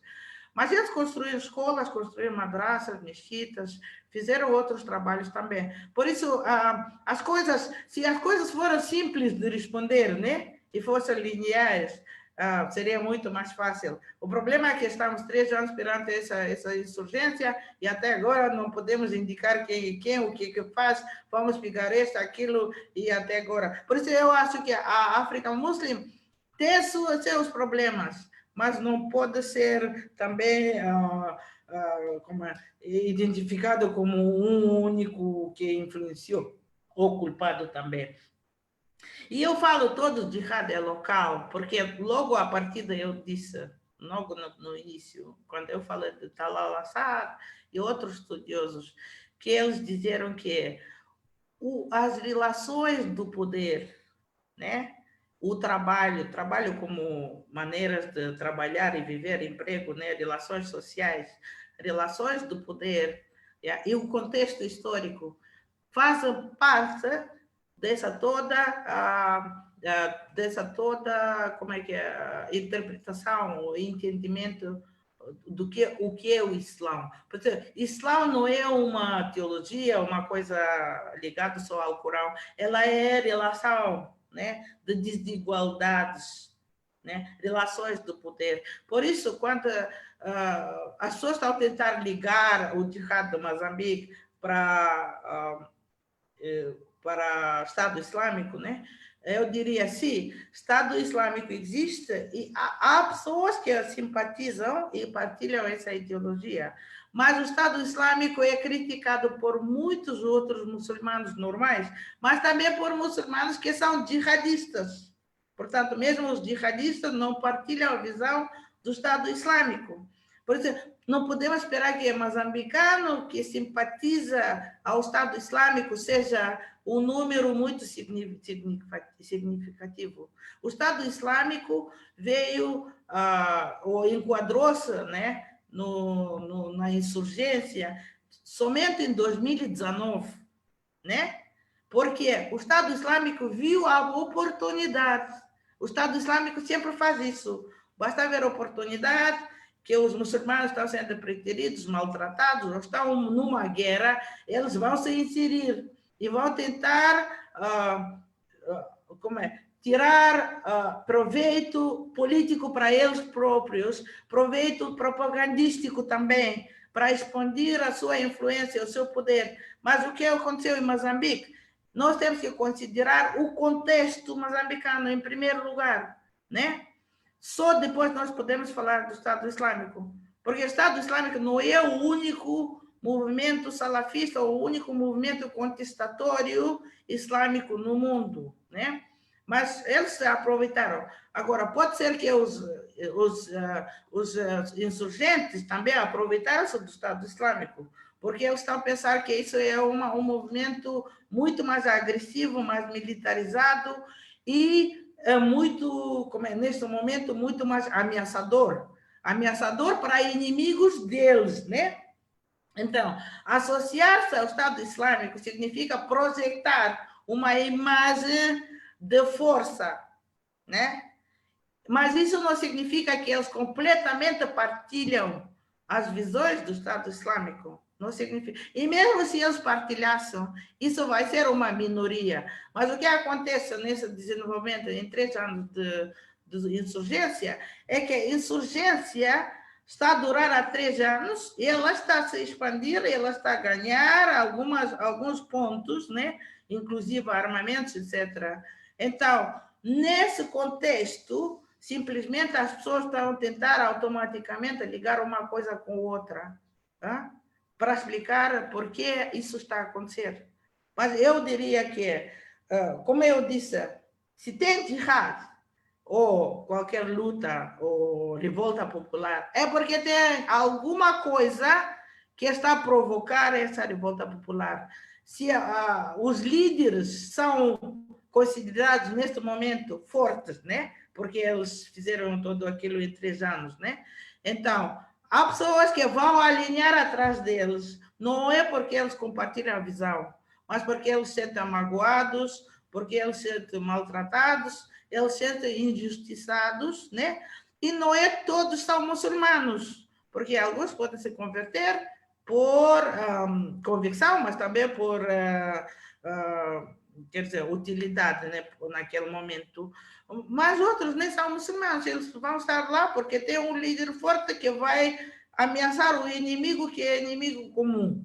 Basta esse inimigo, em algum momento, amolecer e começar a perder, eles vão se desintegrar, porque tem várias visões, não tem uma única visão aí nessa insurgência. É por isso que eu digo, e não sou eu, mas muitos estudiosos dizem que a África, todo jihad é local, em primeiro lugar, e nós temos que entender as razões locais e só depois tentar ligar as razões internacionais ou ligações, etc.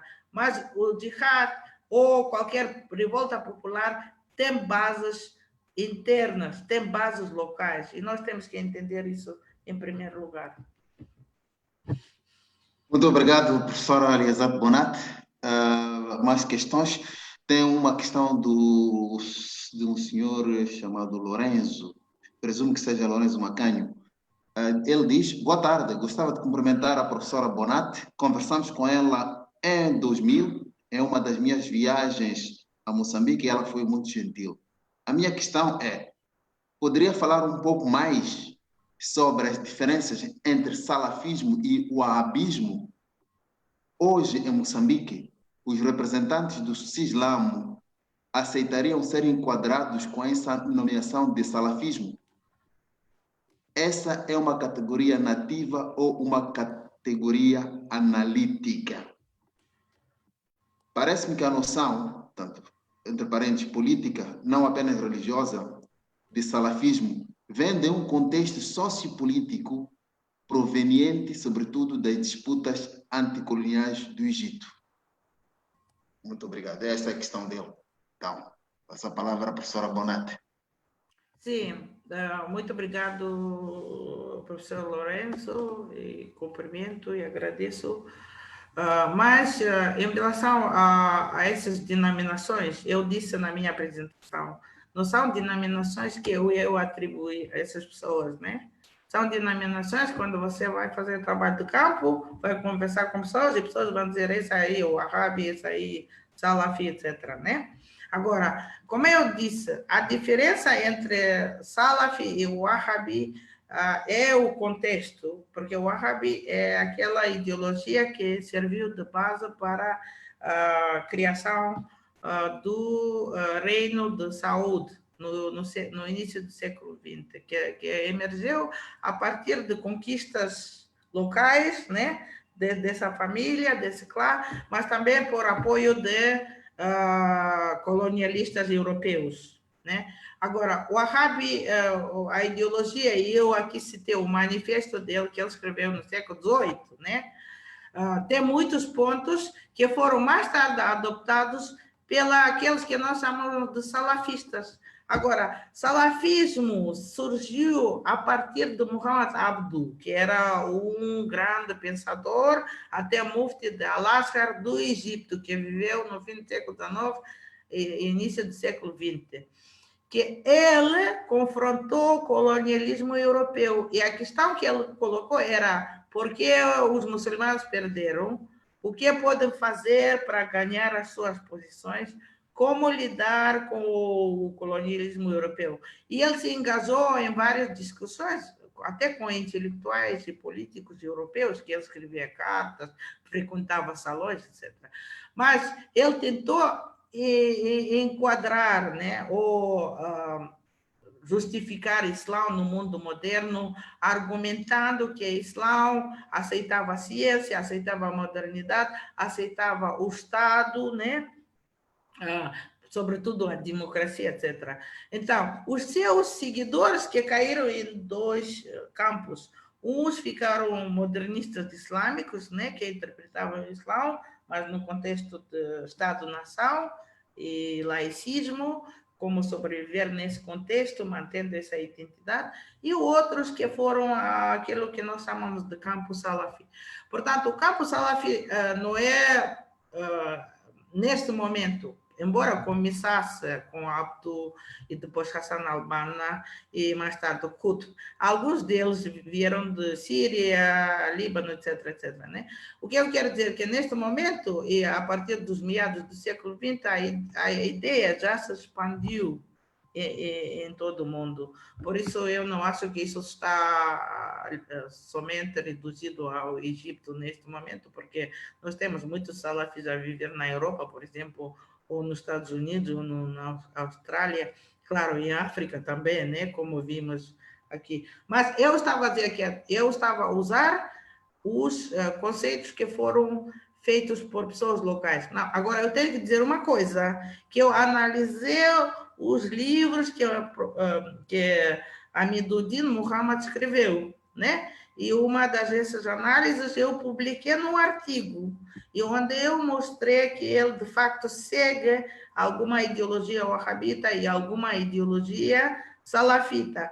Mas isso não quer dizer que o Amiduddin Muhammad não mudou as suas posições desde aquele tempo, quando ele publicou os seus livros nos anos 80 e início dos 90, e agora, porque ele pode ter mudado a sua abordagem, etc. Embora ele acredite na primazia daqueles fontes, mas ele pode ter mudado a sua posição. E qualquer um das pessoas, nós vamos ver que eles vão se adoptando pouco a pouco, sobretudo nas sociedades onde muçulmanos são minoria. Eles têm que adoptar, e tem muita contestação contra muçulmanos, tem islamofobia, tem também discriminações de várias ordens, e eles vão adoptando e tentando, mudando as suas posições e visões, etc. Pois isso não é que eles aprenderam uma vez e isso fica para o resto da vida, não. Eu diria que as pessoas são dinâmicas, e sobretudo em Moçambique, né? Nós temos muitos desses chamados salafis ou wahhabis que agora são mais acomodados, né? Mais pacíficos, já não são agressivos como nos tempos dos anos 80, por exemplo. Muito obrigado, doutora. Mais uma questão, desta vez da Kátia. Ela pergunta, portanto, ela diz que gostava de perceber como funcionavam as confrarias das mulheres.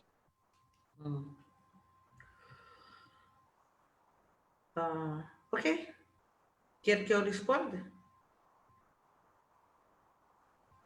Esta é uma questão que foi colocada, não sei se quer responder ou não. Não, eu fiz o trabalho acerca de confrarias de mulheres. Eu disse que, porque eu fiz uma investigação histórica, mas também falei com muitas mulheres, né, nessas confrarias. É uma estrutura paralela à confraria masculina, né? Muitas vezes eles acham-se subordinados à parte masculina, mas, no entanto, na história de Moçambique havia mulheres sufis que tinham muita mais autoridade e eram muito mais respeitados do que muitos sufis homens.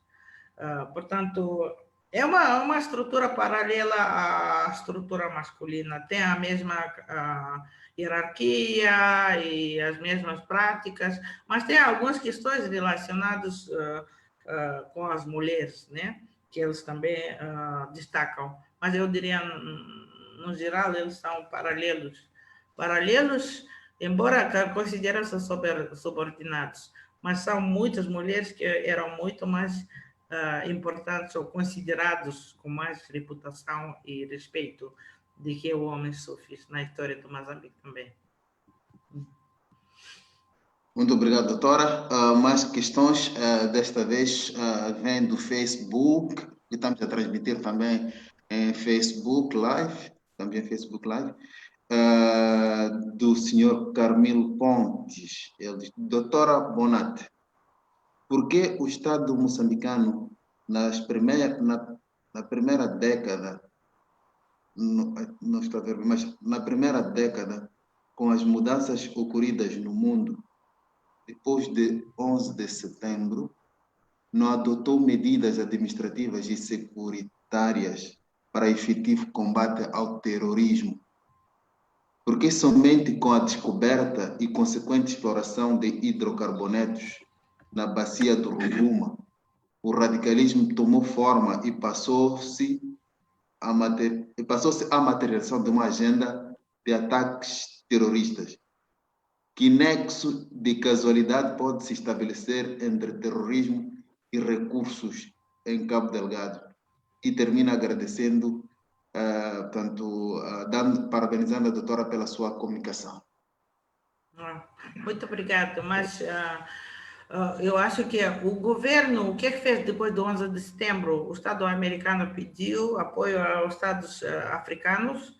O governo moçambicano abriu as portas e eles vieram aqui, investigaram muitos desses ONGs, associações islâmicas, e alguns deles até ficaram fechados para sempre.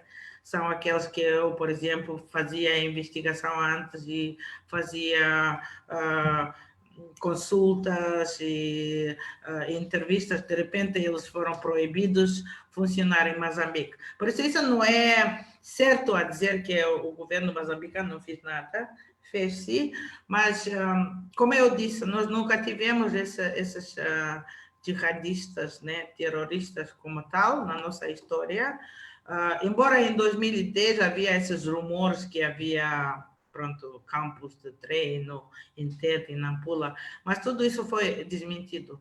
A questão aqui se coloca é como eu outra vez volto à questão de que todo jihad em Moçambique é local, por isso, para ter jihad tem que ter razão, não é?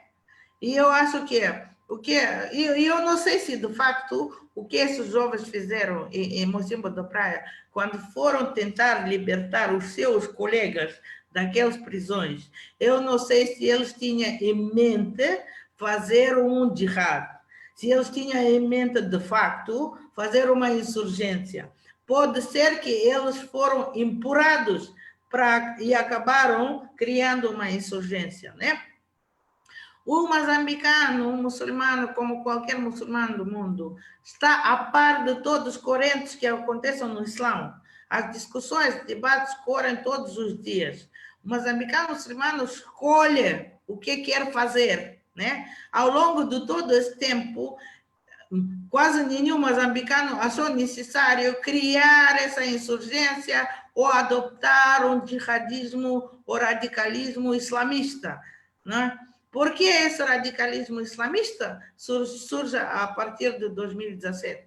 Eu não sei, porque tem que fazer uma investigação, como eu disse, muito profunda. O que até agora estamos lendo são coisas, pressuposições, especulações, não tem aquela substância para pegar, sabe, né?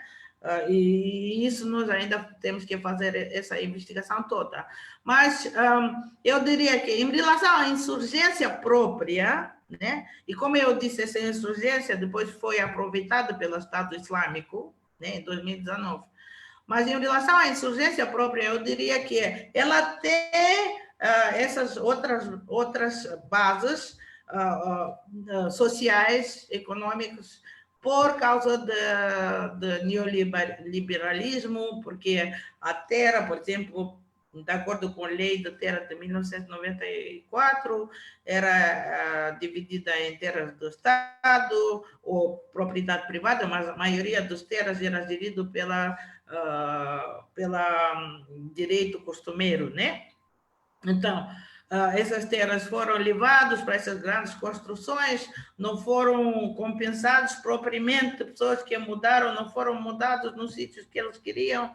Então, há muita gente que se sente injustiçada, essa é uma questão. Segunda questão é aquela coisa de rubis e outro tipo de mineração. Também está relacionado com terra na maioria de casos e também com promessas que não foram cumpridas, né? Porque eles foram prometidos que vão construir aldeias, casas, etc., e oferecer alguma recompensa monetária. Tudo isso não aconteceu, né? E até empregos. Agora, em relação a gás, o problema também é dos jovens, e neste caso a população sempre indica que as pessoas que estavam nessa insurgência são os jovens, né? São jovens, e o problema dos jovens é que não ter aquelas expectativas que foram criadas, né? Realizados, que eles não foram enquadrados, porque essas grandes companhias são companhias neoliberais. Eles vão viver em enclaves, trazer muitos expatriados. A maior parte dos trabalhadores vão ser estrangeiros, vão estar fechados do resto da população, com segurança privada, etc. Então, eles têm muito pouco, até agora mostraram muito pouco sucesso ou algo palpável ou visível que provasse que essa população local teve algum ganho, porque até agora devia ter algum ganho ou promessa de ganho. Eu não estou dizendo de ganho de lucros ou cheias, né, a parte da empresa. Não. Estou dizendo no dia a dia, né, essas aldeias, essas povoações, né, os jovens também esperavam que vão ser formados, vão ser enquadrados, vão ser empregados, etc. E tudo isso não aconteceu. E também outra questão é como o governo respondeu à questão dessas tentativas de invadir as prisões de Mocimboa de Praia. O governo respondeu com muita força, foi por cima da população, castigou muita gente, levou muita gente à prisão, e eu acho que tudo isso criou... e nós temos que lembrar que muitas dessas populações também já não eram a favor da Frelimo antes mesmo, né? Então, isso criou muito mais angústia e zanga, yeah? E que também podia contribuir para alastramento da insurgência. Por isso eu não posso dizer neste momento, né, até que ponto a insurgência de facto é islamista jihadista e se qual é a camada dessa insurgência islamista jihadista e qual não é, né? E porque nós não temos dados, não temos investigação, não temos nada empírico que nos ajuda a perceber essas questões do fundo. Então, por isso, eu deixo aqui... precisa-se muita investigação. E o governo tem que abrir e deixar ir trabalhar os jornalistas, parar de intimidar todo mundo que quer saber o que se passou. Já passou 3 anos, a situação não está a melhorar. Por que não deixa as pessoas irem lá e investigaram? Os acadêmicos, os cientistas, os ONGs e jornalistas, até que ponto? Assim vamos pensar que há algo para esconder também, né? Por isso, eu acho que é melhor abrir e deixar colecionar o mais possível de dados empíricos para podermos depois avaliar e entender o que aconteceu, né? De facto. Muito obrigado. Uma última questão, sem várias, mas vamos depois partilhar com as professoras por e-mail. Última da senhora Cláudia, ela tinha 2 questões, mas só vou ler uma. Cláudia Constance Leal, não sei se a doutora Eliasado Bonato está preparada para responder a esta pergunta. Quem patrocina os jihadistas? O povo. São questões, né? Para terminar. Sim. Ok, mas como eu disse, como não temos dados, não temos aquela coisa de leitura espessa da situação, eu não posso dizer quem patrocina, mas a população tende a apoiar quando sente-se injustiçada, né? E mais o segurança, a polícia vai por cima da população, prendendo, sequestrando, batendo, a FDS também, os soldados aí postar esses vídeos horríveis, né? Tudo isso contribui para que certas camadas da população vão apoiar a insurgência. O nosso objetivo neste momento é separar aqueles que não estão convictos da ideologia jihadista ou outras visões desses insurgentes e devolver eles de volta para a soberania do Estado-nação moçambicano, daquela soberania globalista em que eles estão enquadrados neste momento. Isso requer algum trabalho, mas eu não posso dizer de onde eles tiram. Eu sei que muita gente agora consegue dizer de onde vem dinheiro, né? Sem nenhuma prova. E de onde vem armamento também, sem nenhuma prova. Mas eu não posso dizer, porque o que eu li não é convincente. O que eu vi, eles tiram armamento daqueles outros soldados, mercenários, etc., e tiram comida e dinheiro, outras coisas da população que eles ou vão pedindo ou vão invadindo, né? Uma das duas coisas. Então, eu acho que é só isso que eu posso dizer neste momento. Sim, desculpa, deram-nos mais 2, 3 minutos.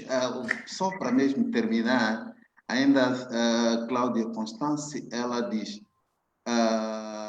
as professoras, portanto, pede as 2 professoras que estão aqui, poderiam correlacionar com a situação em Cabo Delgado. Não sei o que se a questão está entendida. Correlacionar como? Acho que Eu e Paula, eu sou moçambicana porque adquiri a nacionalidade há muito tempo, então já tenho 30 anos de nacionalidade moçambicana. Não, acho que não era exatamente isso. Por isso eu posso relacionar com isso desse ponto de vista, mas o que mais quer ela dizer com isso? Eu não percebi muito bem. Não percebi, mas tudo bem, vamos terminar a Não nossa... sei se Paula quer responder essa pergunta. Posso? Eu vou responder rapidamente. Eu tenho família, quase toda a minha família é do norte. Do lado do pai da minha filha e do marido da minha filha, há ali uma questão que eu chamo o acordo entre a costa e o interior. E para quem é moçambicano sabe do que é que eu estou aqui a falar. Agora, há uma questão que me parece que está aqui ausente e que nós temos também de pensar, e creio que isto ajuda a explicar alguns dos apoios. É uma ausência da noção de classe nas nossas análises. Portanto, nós achamos que o povo moçambicano basicamente são camponeses sem terra, empobrecidos, sem capacidade, e mais ou menos quando nós falamos dos empobrecidos é sem capacidade intelectual para pertencer a outros mundos e a outras lógicas políticas, o que não é verdade. As pessoas têm as suas interpretações, pertencem a grandes circuitos de difusão e divulgação e discussão, e também há uma questão muito importante no Norte, é que há uma vida ativa comercial muito intensa, que não é só Moçambique, é Moçambique, Tanzânia, etc. Portanto, nós não existimos fora do contexto africano, nós existimos em relação também ao contexto africano. E aqui eu senti que muitas vezes uns colegas, há bocado que eu estava a lançar a provocação, se nós vimos Moçambique a partir do norte, as nossas ligações são sempre Tanzânia, Zanzibar, etc. E mesmo para acabar a questão, quando nós fizemos trabalho sobre resolução de conflitos no norte de Moçambique, numa das pessoas a que eu entrevistei, quando eu lhe perguntei, mas quando têm conflitos comerciais, a quem é que recorrem para arbitrar? E ele dizia-me que era o Mufti das Comores. Eu fiquei, a primeira vez que ele me diz isto, eu fiquei a olhar assim e disse, está lá aí, Mufti das Comores. E depois fez todo o sentido. Claro que eu sei que a gente não deve fazer, quando está a fazer pesquisa, mostrar surpresa, mas de facto foi a tal outra dimensão de outras pertenças que fazia todo o sentido e que muitas vezes, sim, like a modern state, para usar a expressão mais do James Scott, nós perdemos esta dimensão. Portanto, isto obriga-nos a outras geografias de relações, como aliás Ato está aqui a mostrar, a outro conhecimento aprofundado e, sobretudo, pensar fora, não de Maputo para o norte, Maputo é uma bolha, mas há outras bolhas no país. E isso parece-me que é muito importante. Obrigada. Muito obrigado. Para fechar, não sei se a doutora Liazat queria dizer uma ou algumas palavras. Estamos mesmo já... Sim, só dizer que eu gostei muito, e também eu tinha pensado muito nisso antes, para dizer a verdade, o que aconteceria com Moçambique se de facto o capital continuasse na ilha de Moçambique, né? Eu também tinha pensado nisso, mas eu acho que está faltando essa consideração do norte. O norte tem que ser considerado não uma região só empobrecida. Quando falam de Cabo Delgado e insurgência, sempre falam pessoas são pobres, analfabetos, não sei o quê.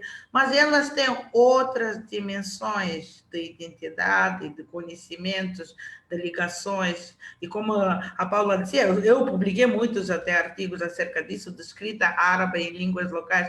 Pessoas têm literacia, mas literacia não reconhecida, não oficializada, né? Nós temos que entender que as pessoas têm conversas, estão inseridas nesses grandes circuitos de debates, de conversas, etc. E eu concordo com a Paula, e também nos meus trabalhos eu também tentei mostrar isso. E, por último, agradeço muito a IESA por essa oportunidade, e todos os colegas e outras pessoas que estavam a ouvir e perguntar. É um debate muito interessante, e agradeço ao Paulo em particular, porque acho que eu fiquei mesmo muito, com muita sorte por ela ser minha discussão, porque, claro, é o nível, né? É muito alto, intelectual e erudita, e agradeço muito por isso. Muito obrigado a IESA também por todo o apoio e essa oportunidade. Muito obrigado Obrigado ao IES, muito obrigado, Sérgio, muito obrigado aos colegas, muito obrigado aos ouvintes, às perguntas provocatórias que nos põem a cabeça a pensar. Muito obrigado. Também o IES agradece a vossa participação neste webinar. Tantas questões ficaram por responder, nós vamos partilhar com vocês. É difícil em 2 horas discutir assuntos tão complexos como estes, mas ficou o essencial e ainda teremos, penso eu, teremos mais oportunidades para voltarmos a discutir estes assuntos. Muito obrigado, até uma próxima oportunidade. Com licença. Cadê?